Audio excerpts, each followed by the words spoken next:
शुरू करूं। जैसा कि आप लोग जानते हैं कि भक्ति आंदोलन भारत में मध्यकाल में खासतौर पर साहित्य का सबसे बड़ा आंदोलन है। और हिंदी भाषी क्षेत्र के लिए तो इसका बहुत महत्व है ही, लेकिन दक्षिण भारत के लिए भी ये उतना ही महत्वपूर्ण है, क्योंकि दक्षिण भारत की तमाम सामाजिक संरचनाओं को बदलने में इस आंदोलन की बहुत बड़ी भूमिका रही है। भक्ति आंदोलन जब हिंदी में डिस्कस किया गया और आया, और खासतौर पर साहित्य के इतिहास में जब इसकी चर्चा शुरू हुई, तो उस समय आचार्य रामचंद्र शुक्ल बनारस हिंदू विश्वविद्यालय में पढ़ाते थे, और उनके पठन पाठन के दौरान उन्होंने पहली बार एक अपने एमए के विद्यार्थियों के लिए नोट्स तैयार किए और एक पुस्तक तैयार की थी उसके बाद, जिसे हिंदी साहित्य के इतिहास के नाम से जानते हैं। और इस पुस्तक के आने के बाद जो डिबेट शुरू हुई हिंदी लिटरेचर में, वो बहुत ही अद्भुत डिबेट है, जिसने कि कबीर को और भक्ति आंदोलन को नए सिरे से केंद्र में प्रतिष्ठापित किया। जब भक्ति आंदोलन शुरू हुआ तो हम सब लोग भक्ति आंदोलन के बारे में आंदोलन के रूप में नहीं जानते, बल्कि भक्ति साहित्य के बारे में जानते थे। लेकिन आधुनिक काल में पहली बार आंदोलन पदबंध का भक्ति के साथ में संबंध स्थापित किया गया। आंदोलन के परिप्रेक्ष्य में भक्ति साहित्य को देखा जाए, ये एक नया पर्सपेक्टिव था। और इस पर्सपेक्टिव का जो गहरा संबंध था वो ये था कि आधुनिक काल में जो नई जो चिंताधाराएं विकसित हो रही थी, उसमें किस तरह से दाखिल हुआ जाए और किस तरह से हस्तक्षेप किया जाए। जैसा कि आप लोग जानते हैं कि हिंदी भाषी क्षेत्र में दो महान विभूतियों का गहरा असर था 19वीं शताब्दी में। उनमें एक थे भारतेंदु हरिश्चंद्र और दूसरे थे दयानंद सरस्वती। तो दयानंद सरस्वती के दृष्टिकोण में भक्ति आंदोलन के लिए कोई जगह नहीं थी। दयानंद सरस्वती बड़े समाज सुधारक थे, उनके समाज सुधार का समाज पर बहुत गहरा असर पड़ा, लेकिन वे भक्ति आंदोलन की भूमिका को स्वीकार नहीं करते थे।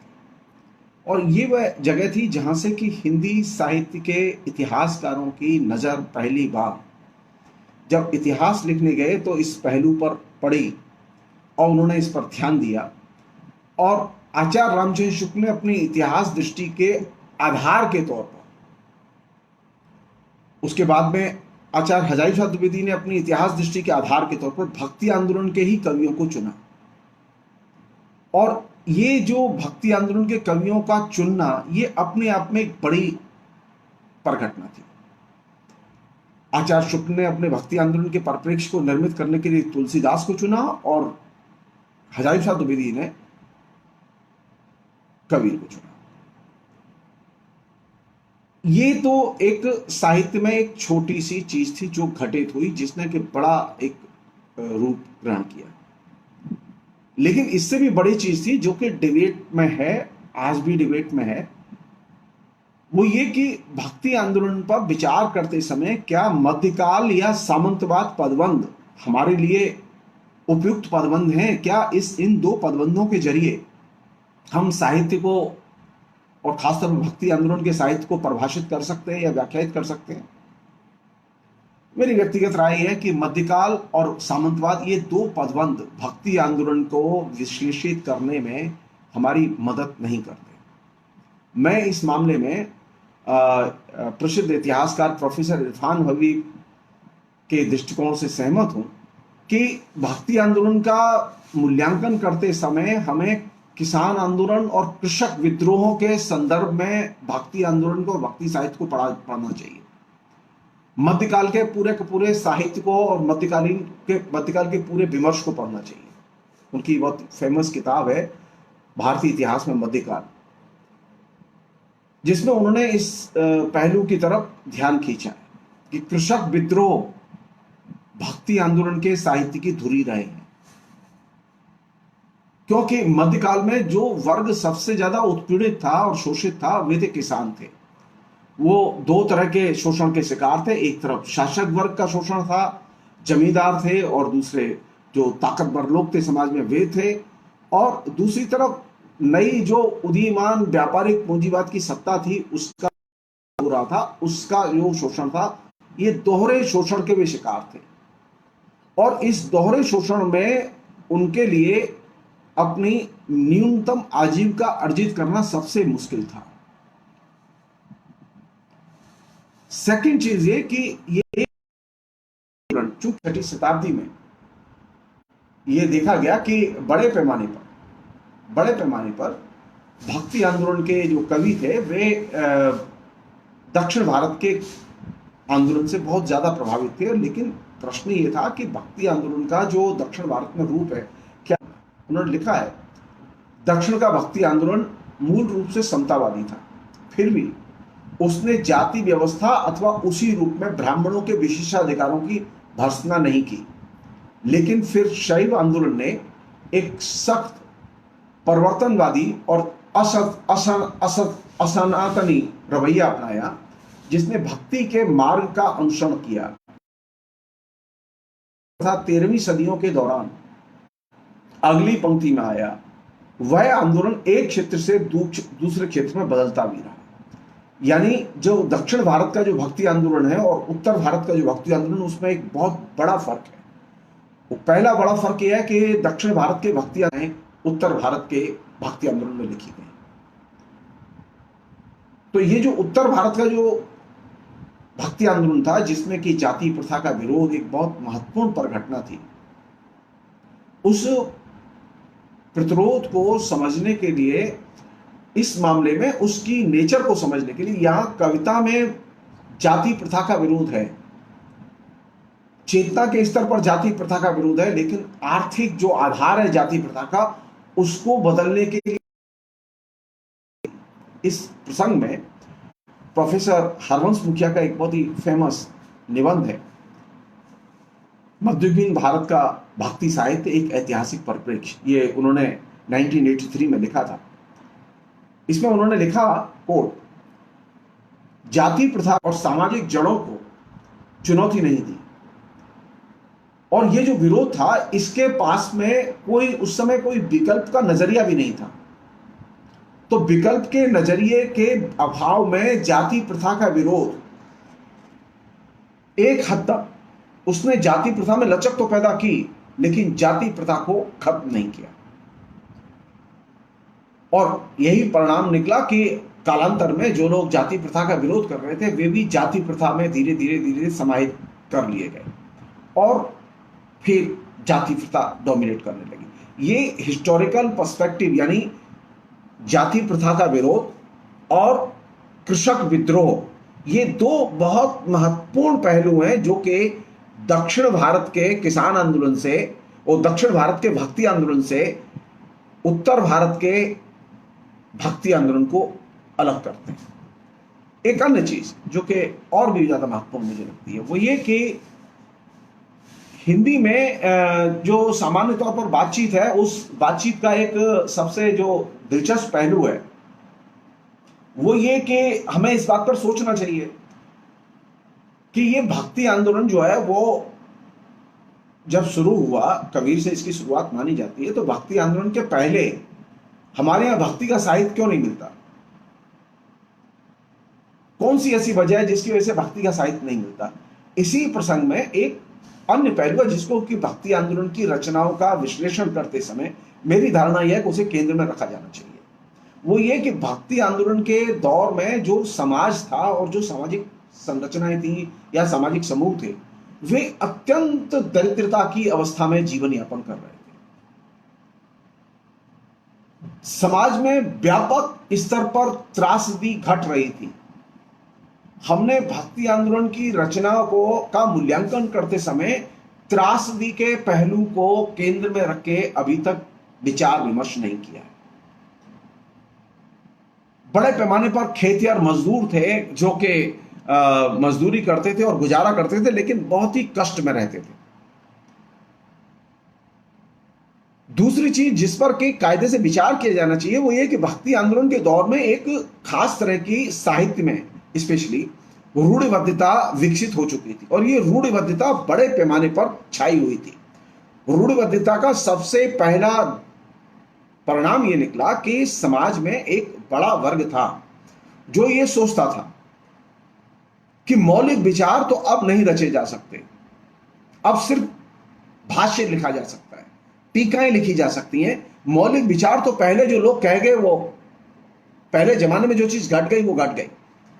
आधुनिक काल, मध्यकाल के इस दौर में मौलिक विचारों के सृजन पर जोर नहीं है, बल्कि पुनरावृत्ति पर जोर है। पहले जो बातें कही गई हैं उनकी व्याख्या पर जोर है। इसने साहित्य में रूढ़ियों का विकास किया और साहित्यिक रूढ़ियों के तौर पर ही एक खास तरह का कैटेगराइजेशन रचनाओं में चला आया, जिसे हम लोग रामाश्रयी शाखा, सगुण भक्ति, निर्गुण भक्ति, कृष्णाश्रयी शाखा, इन रूपों में जानते हैं। मेरी धारणा यह है कि इन वर्गीकरण की जो धारणाएं हैं इनसे निकाल के रचना को पढ़ा जाना चाहिए, क्योंकि जो समाज में बृहत्तर स्तर पर जो त्रासदी घट रही है, कृषक जीवन में जो उथल पुथल मची हुई और जो जगह जगह कृषक जीवन में विद्रोह पैदा हो रहे हैं, उन विद्रोहों को हम देख ही नहीं पाएंगे। ये जो हिंदी साहित्य के इतिहास लेखन की जो ये परंपरा रही है, सगुण भक्ति, निर्गुण भक्ति, इस सगुण और निर्गुण भक्ति की कैटेगरी में ये सारे के सारे साहित्य की, खासतौर पर भक्ति आंदोलन के साहित्य की, चाहे वो तुलसी हो, चाहे वो कबीर हो, चाहे वो दादू हो, इनकी सबकी भक्ति के दृष्टिकोण से व्याख्याएं की गई हैं। साहित्य के दृष्टिकोण से व्याख्याएं नहीं हुई हैं। साहित्य के दृष्टिकोण से व्याख्याएं बहुत कम हुई हैं।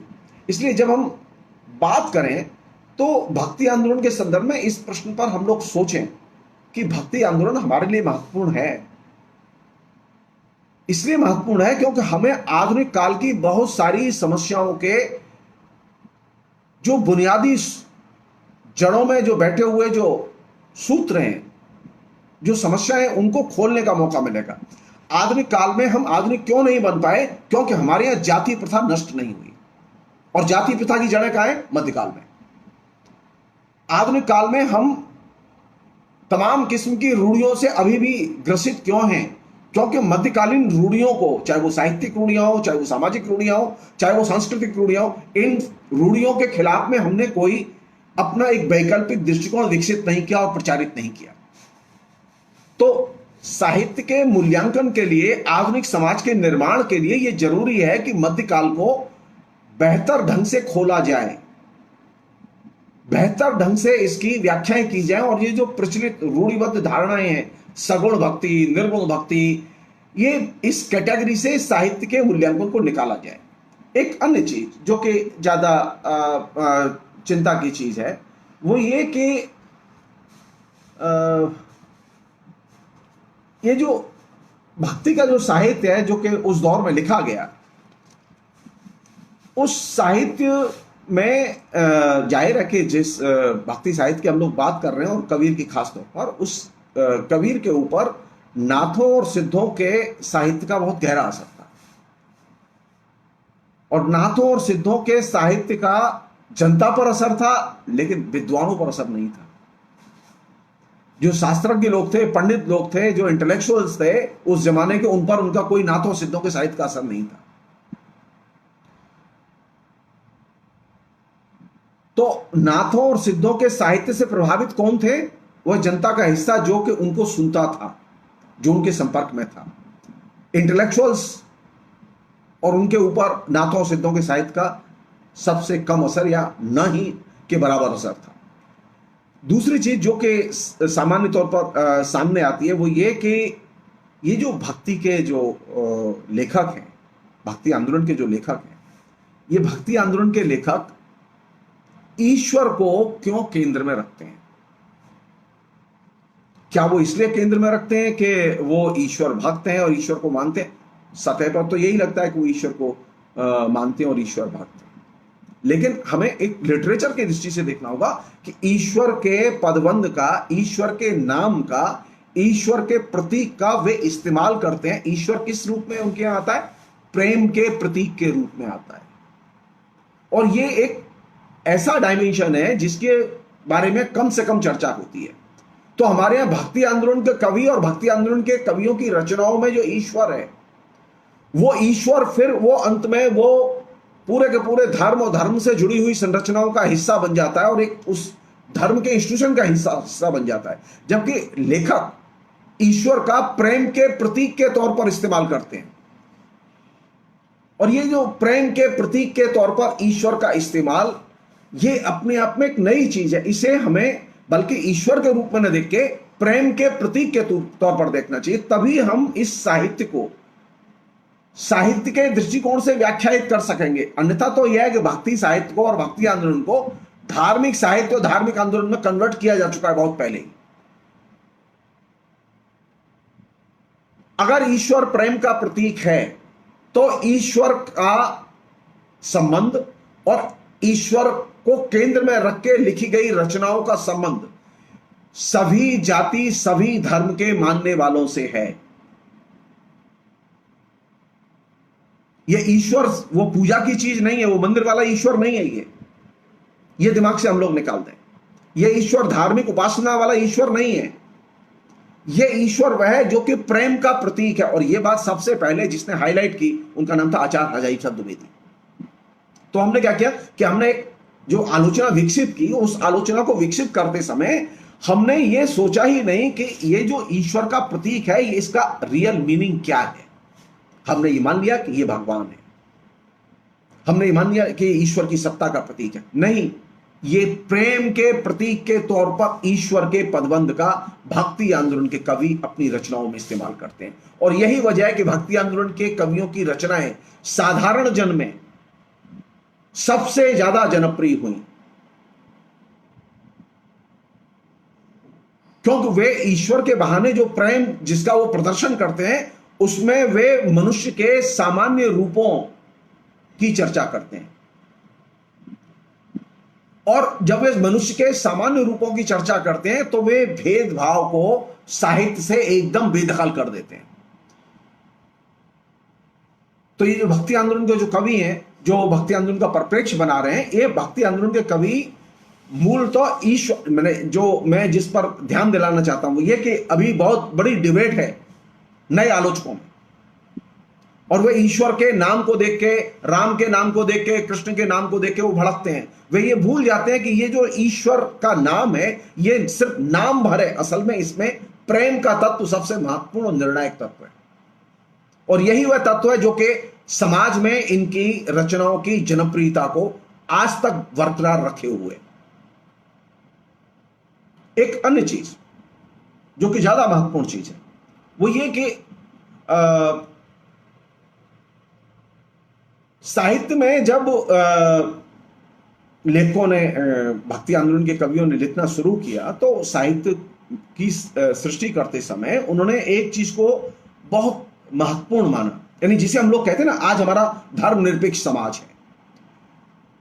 तो ये धर्मनिरपेक्ष समाज और धर्मनिरपेक्षता की धारणा की आधारशिला कायदे से अगर आप देखें तो ये भक्ति आंदोलन में रखी गई, जिसके आधार पर एक मॉडर्न सेक्युलर कॉन्स्टिट्यूशन विकसित हुआ।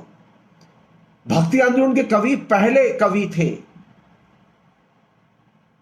जो कवि के नाते ये सोचते थे कि बाहरी उपासना से महत्वपूर्ण है आंतरिक उपासना। धर्म उनके यहां प्रदर्शन की चीज नहीं थी।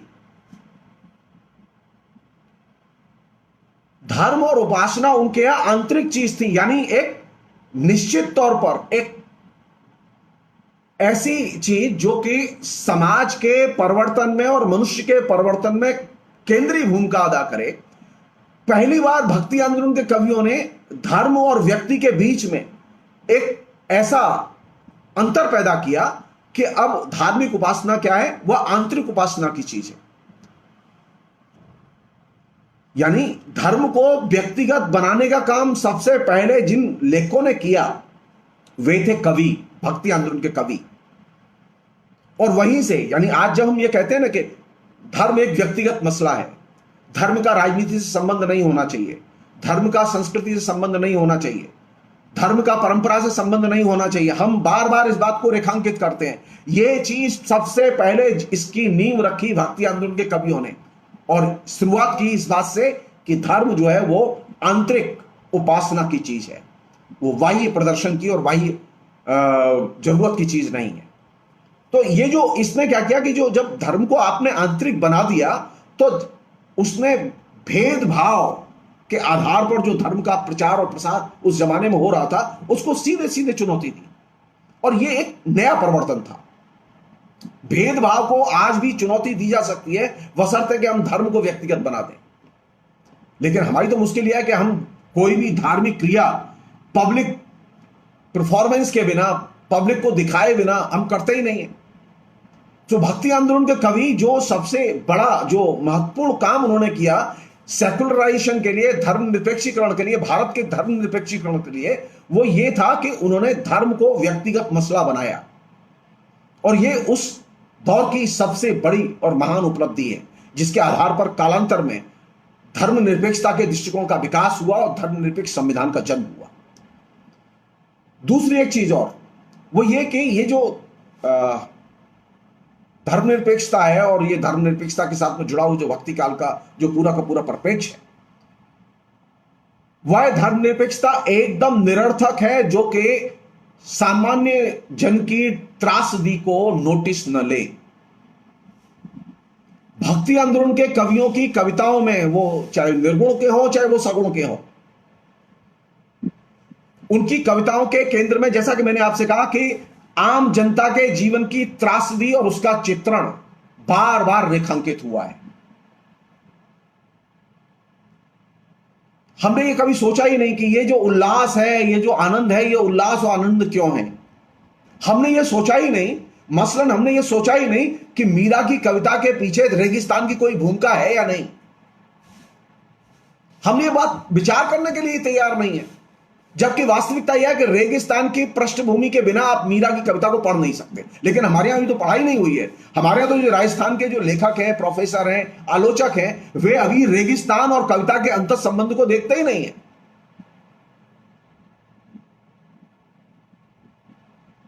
तो रेगिस्तान की जो जिंदगी और जो चैलेंजिंग जिंदगी है, चुनौतीपूर्ण जिंदगी है, उसका अध्ययन संभव ही नहीं है जब तक कि आप मीरा की कविता को रेगिस्तान के संदर्भ में न देखें। मीरा की कविता में जो इतना लालित्य और इतना प्रेम जो उमड़ रहा है, उसके पीछे रेगिस्तान की भूमिका बहुत महत्वपूर्ण है।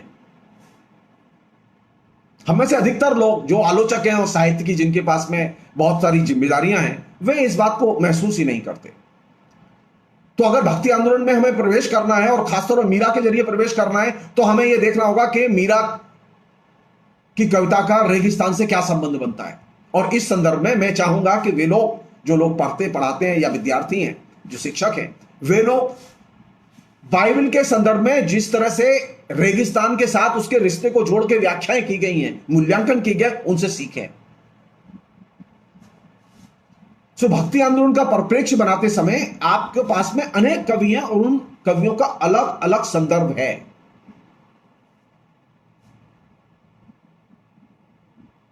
इसलिए भक्ति आंदोलन को पढ़ते समय इंटरडिसिप्लिनरी अप्रोच का होना बेहद जरूरी है। बिना इंटरडिसिप्लिनरी अप्रोच के आप भक्ति आंदोलन को पढ़ नहीं सकते। एक अन्य चीज जो कि ज्यादा महत्वपूर्ण है, वो ये कि जब हम कबीर के बारे में बात करते हैं, तो कबीर ने एक मतलब पहला ये भक्ति आंदोलन कवि जो है, इस मामले में पहले पोएट हैं जो कि जहां से जो उचित लगता है वहां से वो ग्रहण करते हैं, जिसे आप कहते हैं बहुलतावाद। विचारों में बहुलतावाद, संस्कृति में बहुलतावाद, कविता में बहुलतावाद। तो ये मल्टीकल्चरलिज्म जो है, जो सांस्कृतिक बहुलतावाद है, ये खाली समाज की समस्या नहीं है, ये साहित्य के मूल्यांकन की भी समस्या है। तो जब आप कबीर पर विचार करेंगे तो मालूम पड़ा कबीर ने जो ईश्वर की जो धारणा है वो वेदांतियों से ली, और जो निराकार वाला जो आइडिया है वो उन्होंने सूफियों से लिया। तो एक लेखक को, एक व्यक्ति को क्या करना चाहिए, एक लेखक की क्या भूमिका हो सकती है भारत के जैसे वैविध्यपूर्ण समाज में, जिसमें विभिन्न धर्म हो, विभिन्न संस्कृतियां हो, विभिन्न भाषाओं का साहित्य और एक ही भाषा में विभिन्न किस्म की प्रवृत्तियों का साहित्य हो। उसे अन्य से ग्रहण करने की प्रवृत्ति विकसित करनी चाहिए। साहित्य का क्षय तब होता है जब आप अन्य से ग्रहण करना बंद कर देते हैं। भक्ति आंदोलन के कवि इस मामले में संस्कृत साहित्य की परंपरा और उसकी जो जड़ता थी उसको चुनौती दे रहे थे, और क्योंकि संस्कृत साहित्य की परंपरा ने अन्य से ग्रहण करना बंद कर दिया। लेकिन भक्ति आंदोलन के कवियों ने अन्य से ग्रहण करना बंद नहीं किया। उन्होंने अन्य जो उनकी भाषा में लिखने वाले लोग हैं, उनके क्षेत्र में लिखने वाले लोग हैं, उनके देश में लिखने वाले लोग हैं, उनसे उन्होंने ग्रहण करने की पद्धति, यानी एक लेखक संस्कृति सभ्यता के विकास के लिए अन्य से ग्रहण करने की पद्धति और दृष्टि का विकास होना बेहद जरूरी है। अदर्स या अन्य को आप त्याग के, या जिसे हम लोग कहते हैं दूसरे लोग, हाशिए के लोग, जो आप नाम देना चाहें,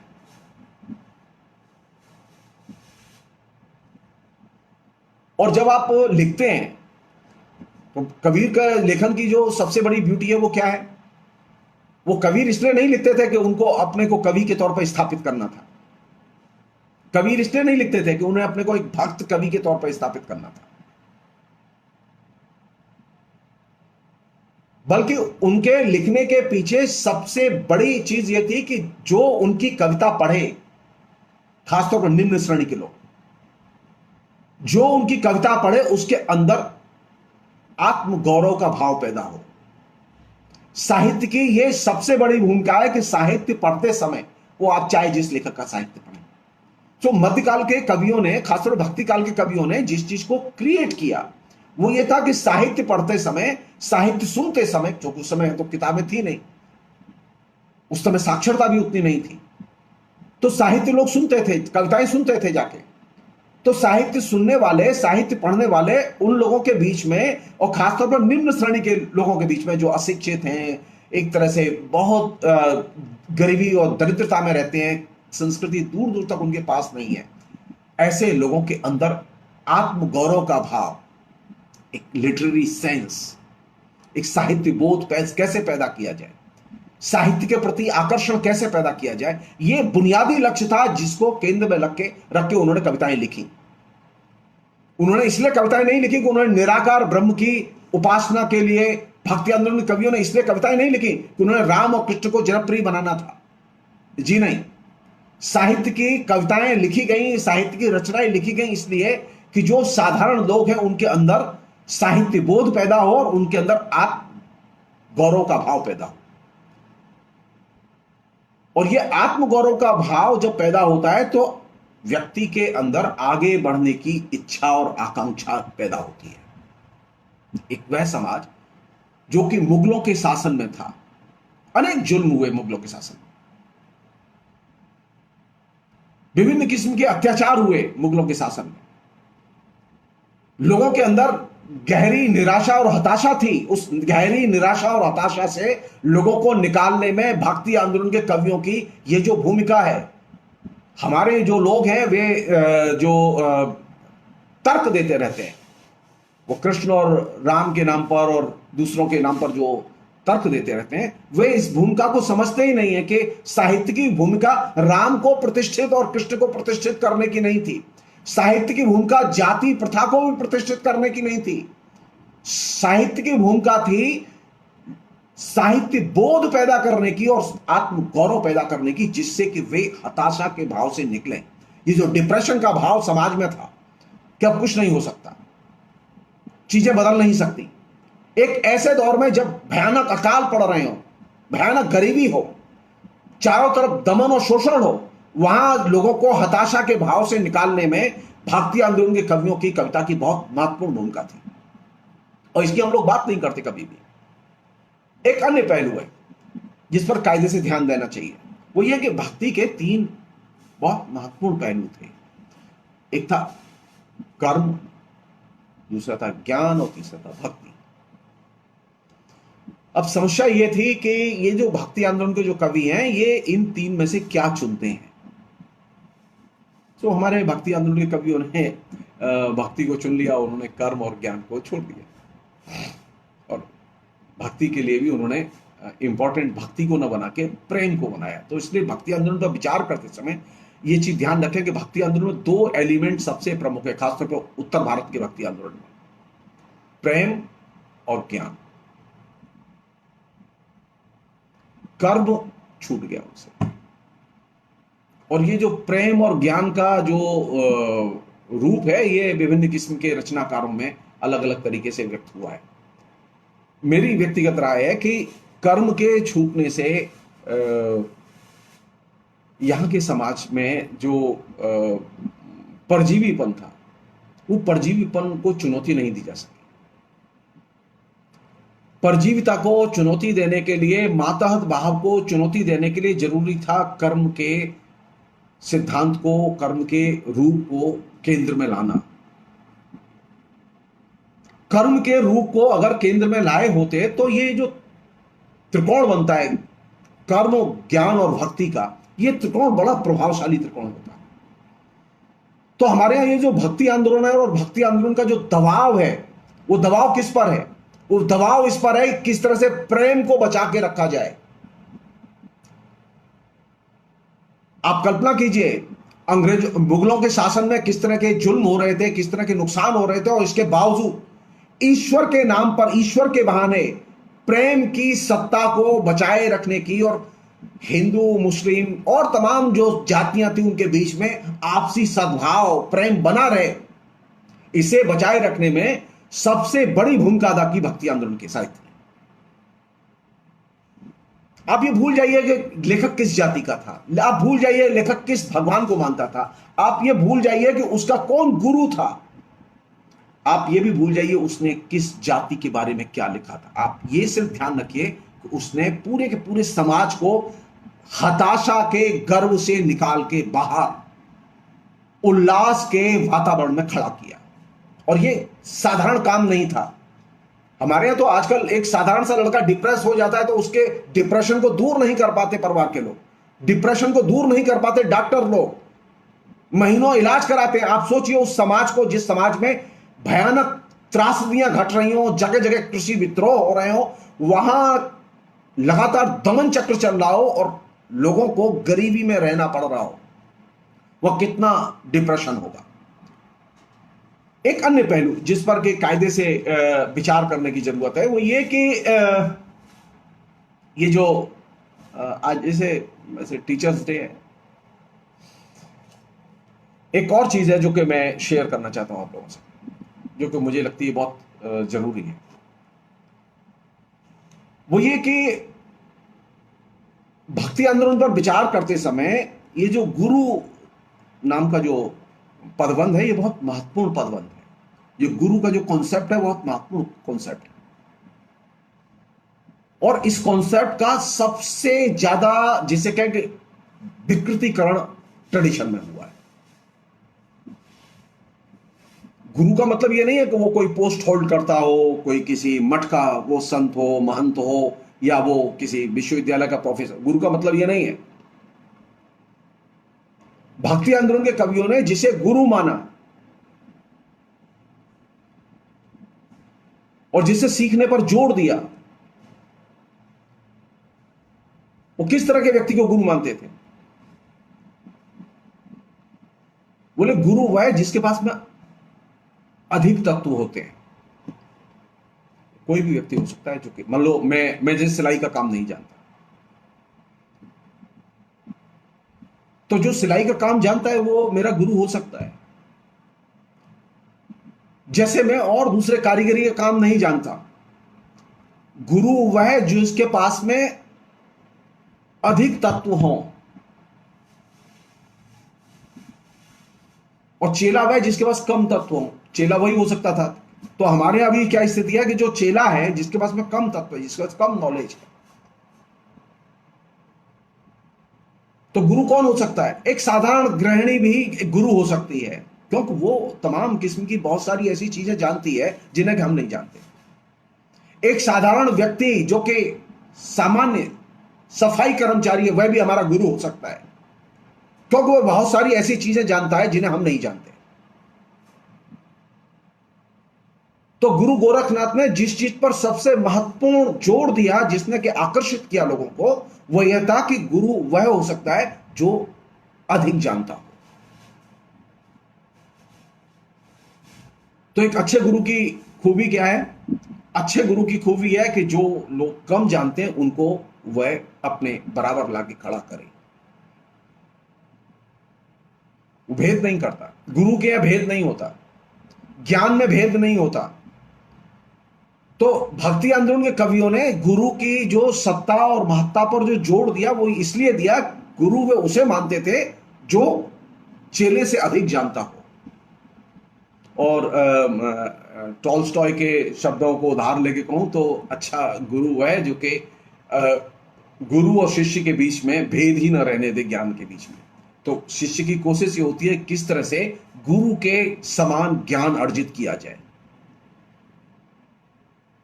मान लो अगर कोई हाउसवाइफ है, वो अच्छा खाना बनाना जानती है, वो घर के काम बहुत अच्छे जानती है और हम नहीं जानते, मैं तो सीख सकता हूं उससे। वो मेरी गुरु होगी।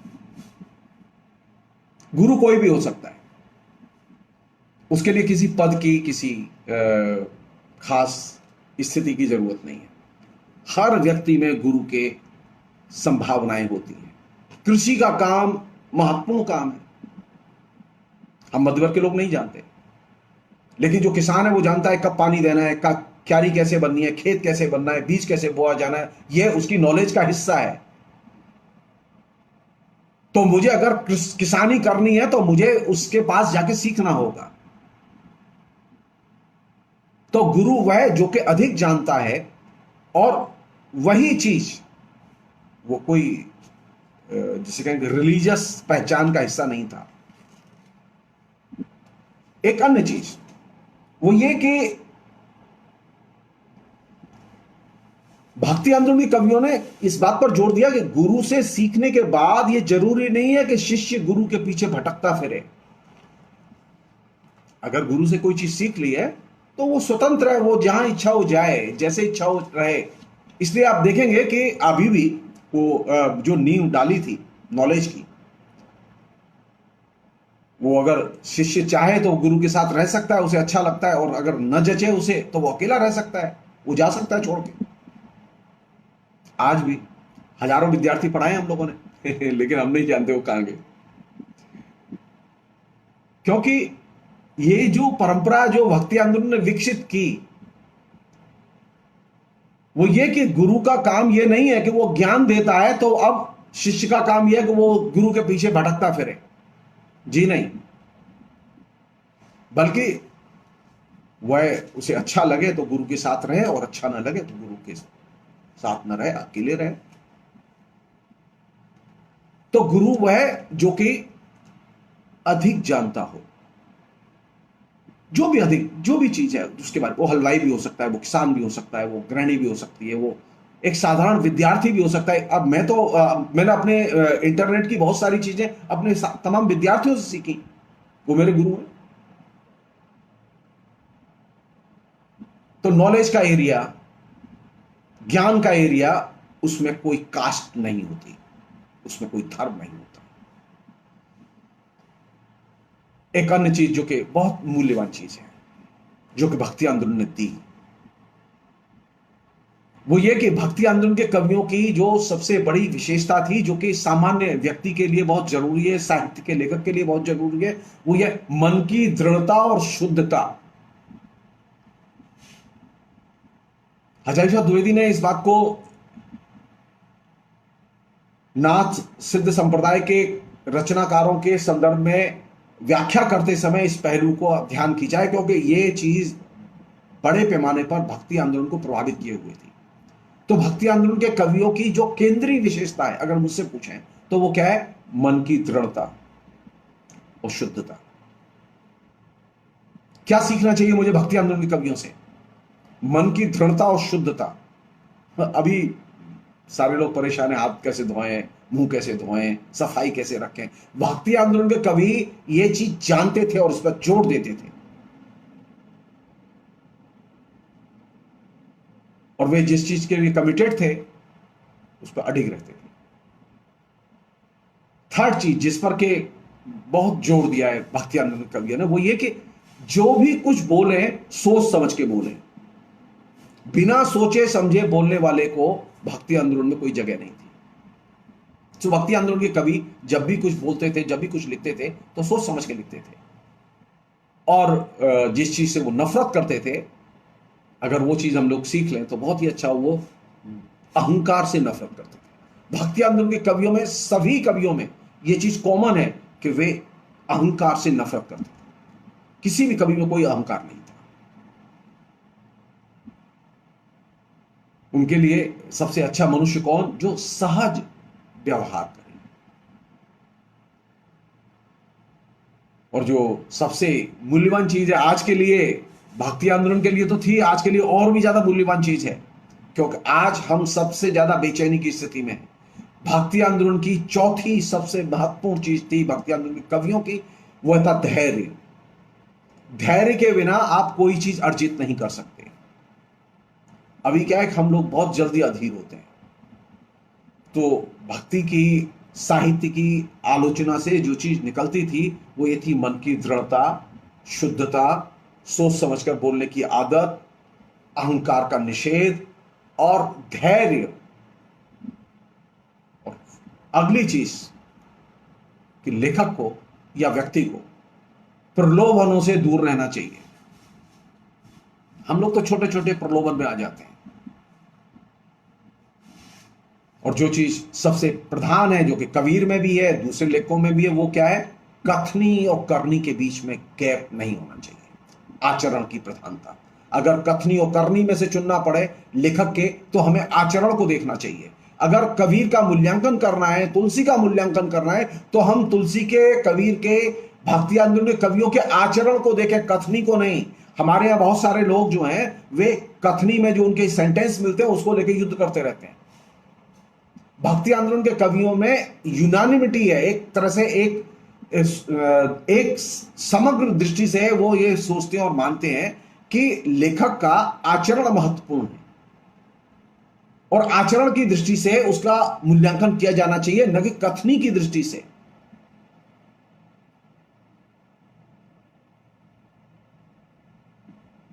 एक अन्य चीज जो उन्होंने रेखांकित की वो ये कि बड़ी बड़ी बातें बखारना ठीक नहीं है। भक्ति आंदोलन के लोग कितने समझदार थे। ये मर्केंटाइल कैपिटलिज्म के आगमन का दौर था, जिस दौर में भक्ति आंदोलन शुरू हुआ, जिसने के बाद में मर्केंटाइल कैपिटलिज्म ने, पूंजीवाद में जिसने के अपना रूपांतरण किया, वे लोग इस बात पर को जानते थे कि ये बीमारी है डींगे हाँकने की।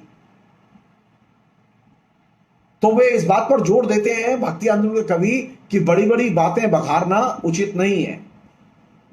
तो भक्ति आंदोलन से कौन सी चीज सीखें? सहज अभिव्यक्ति, ईमानदार अभिव्यक्ति।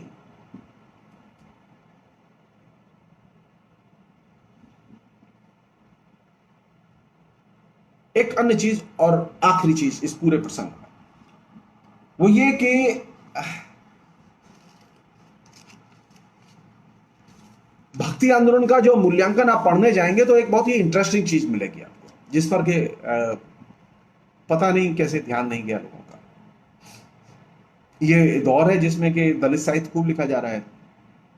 हजारी प्रसाद द्विवेदी पहले आलोचक थे जो कि जाति को केंद्र में रख के, जाति को आधार बना के उन्होंने पूरा का पूरा कबीर का मूल्यांकन किया। कबीर का मूल्यांकन करते समय, किसी भी लेखक का मूल्यांकन करते समय उसकी कास्ट और जाति की दशा का अध्ययन किया जाना चाहिए। ये खाली ये दलित आंदोलन के आने के साथ या दलित साहित्य के आने के साथ ये विकसित हुई धारणा नहीं है, बल्कि बहुत पहले कबीर नामक पुस्तक में इस पद्धति का हजारी साहब द्विवेदी ने इस्तेमाल किया है। इस पद्धति का उनसे पहले रविन्द्रनाथ ठाकुर ने इस्तेमाल किया है। तो कास्ट लेखक की देखी जानी चाहिए, उसकी कास्ट की दशा देखी जानी चाहिए, उसके साथ में उसके संबंध को देखा जाना चाहिए। यह एक बहुत महत्वपूर्ण पहलू है, इसकी अनदेखी नहीं की जानी चाहिए। और इसी क्रम में उन्होंने कबीर का मूल्यांकन करते समय जुलाहा और जुलाहों का मुसलमानों से संबंध और जुलाहा जाति कैसे बनी, मुसलमान वे कैसे बने, इन तमाम चीजों के हिस्टोरिकल पर्सपेक्टिव को उन्होंने विकसित किया है। तो कबीर का मूल्यांकन करते समय अगर कास्ट इंपॉर्टेंट है तो ये कास्ट जो है वो मध्यकाल के हर कवि के, लेखक के संदर्भ में इंपॉर्टेंट है, उसका मूल्यांकन किया जाना चाहिए।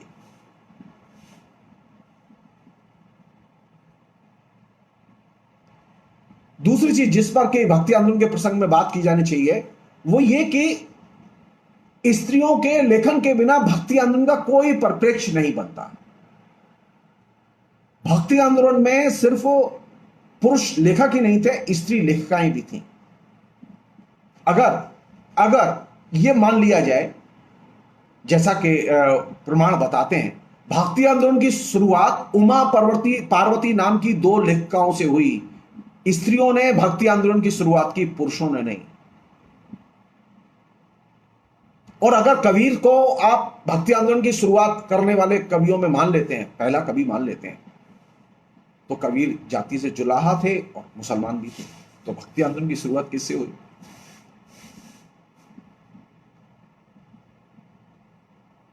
तो सबसे इंपॉर्टेंट चीज है जिस पर कि कायदे से ध्यान दिया जाना चाहिए कि भक्ति आंदोलन में जाति का विश्लेषण है, जाति का संदर्भ है।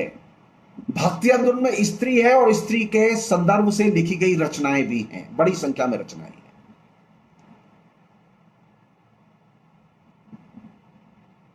कबीर जिन संरचनाओं का या भक्ति आंदोलन के कवि जिन संरचनाओं का इस्तेमाल करते हैं वे संरचनाएं सिर्फ स्थानीय संरचनाएं नहीं है, क्योंकि कास्ट कोई एक लोकल फिनोमिना नहीं है, कास्ट नेशनल फिनोमिना है। भक्ति आंदोलन के कवि पहली बार कास्ट के साथ अपनी आइडेंटिटी लेकर आते हैं। भक्ति आंदोलन के कवि जेंडर की आइडेंटिटी अपने साथ लेकर आते हैं। ईश्वर सिर्फ आवरण है, नाम आवरण है, केंद्र में प्रेम है उसके।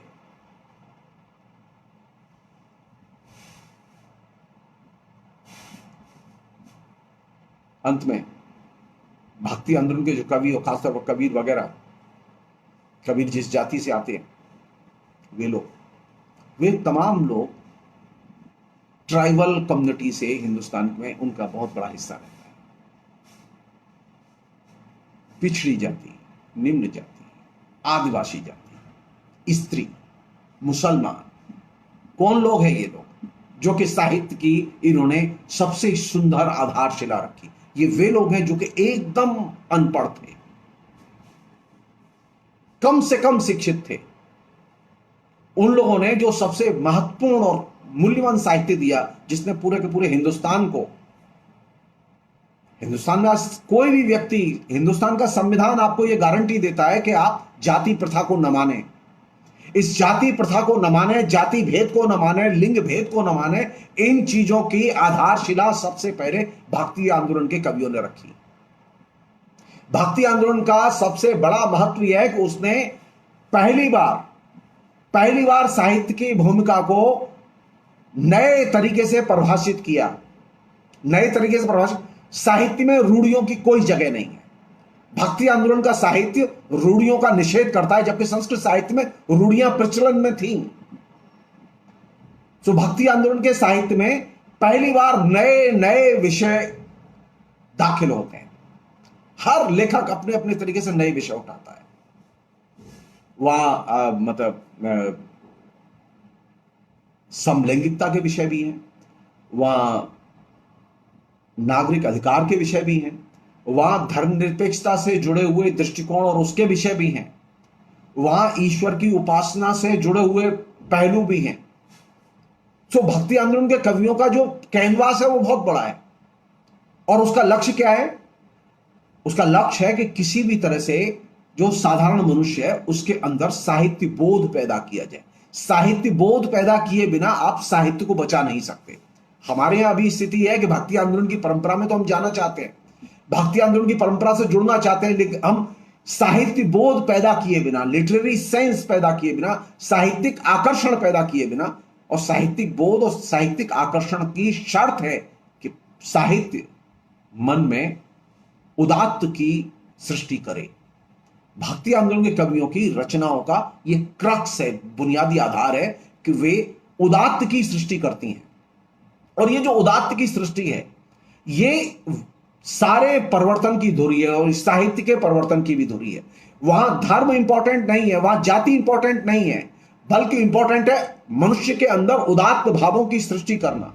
ऐसे भावों की सृष्टि करना जिससे कि मनुष्यत्व केंद्र में आए। सो भक्ति आंदोलन ने जो बुनियादी काम किया वो क्या किया, उसने मनुष्यत्व को केंद्र में रखा और मनुष्य को केंद्र में रखा और उसके उदात्त भावों को प्रतिष्ठित किया। कौन सी चीज सीखनी चाहिए मुझे कबीर से, कौन सी चीज सीखनी चाहिए मुझे तुलसी से, कौन सी चीज सीखनी चाहिए मुझे मीरा से, वो है मनुष्यत्व की प्रतिष्ठा और उदात्त भाव की सृष्टि।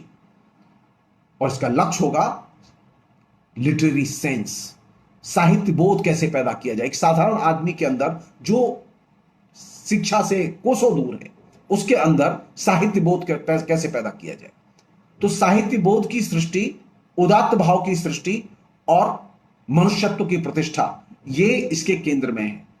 भक्ति इसका सिर्फ ऊपरी आवरण भर है, उसका ईश्वर की उपासना से कोई लेना देना नहीं है। फिलहाल इतना ही। बहुत बहुत शुक्रिया। Thank you.